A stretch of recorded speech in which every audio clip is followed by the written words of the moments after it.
কাল ছিল পয়লা বৈশাখ। সারাদিন কাজকর্ম করে কর্তামশাইকে বললাম চলো না আমাদের পাশের মন্দিরে একটু ঘুরতে নিয়ে চলো। হ্যালো বন্ধুরা, তোমরা সবাই কেমন আছো? আশা করি তোমরা সকলেই ভালো আছো। আমিও ভীষণ ভীষণ ভীষণ ভালো আছি। তো দেখো, তোমাদের এই রাস্তাটা কি চেনা চেনা লাগে বলো তো? এটা হচ্ছে আমাদের ফেমাস মন্দিরের জঙ্গল। জঙ্গল না, অ্যাকচুয়ালি ফরেস্ট।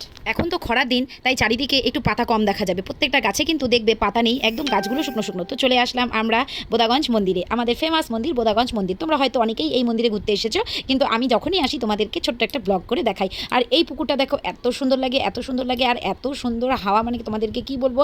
আজকে এসে তো আমার ভীষণ ভীষণ ভালো লাগছে।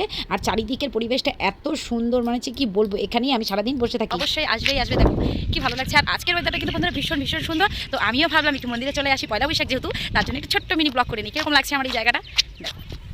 আমার তো ভীষণ ভীষণ ভালো লাগছে। তো আজকে একটু অন্যদিকে যাই, এখান থেকে তো হয়ে গেল। তো দেখি একটু পেছনে একটা মন্দির আছে, ওই মন্দিরে যাবো একটু ঘুরতে, দেখি চলো। আর এদিকে দেখো, আমার মেয়ে এতটাই ছোট যে এখানে ঘন্টাটা ও বাজাতে পারছে না। তার জন্য ওর বাবাকে বললো, বাবা তুমি আমাকে বাজিয়ে দাও। আর আমার বড় মেয়ে এখানে কান্নাকাটি করছে, তাহলে আমাকে কে তুলে দিবে? আমি কি করে ঘন্টা বাজাবো বাবা? আমি তো ঘন্টা বাজাতে পারি না। তো তখন আমার মেয়েকে আমি বললাম, ঠিক আছে বাবা, তোকে আমি তুলে দিচ্ছি, চল ওপরে ঘন্টা বাজাবি। দাঁড়া দাঁড়া একটু।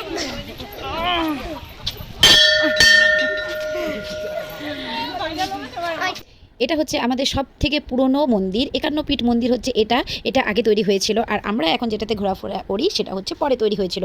তো কর্তামশাই বললো যে চলো ওদিকার মন্দিরটাকে তোমাদের ঘুরিয়ে নিয়ে আসি, ভীষণ ভীষণ ভালো লাগবে। তো দেখো মন্দিরটা কি সুন্দর লাগছে, মেয়েরা এখানেও এসে ঘন্টা বাজানোর চেষ্টা করছে।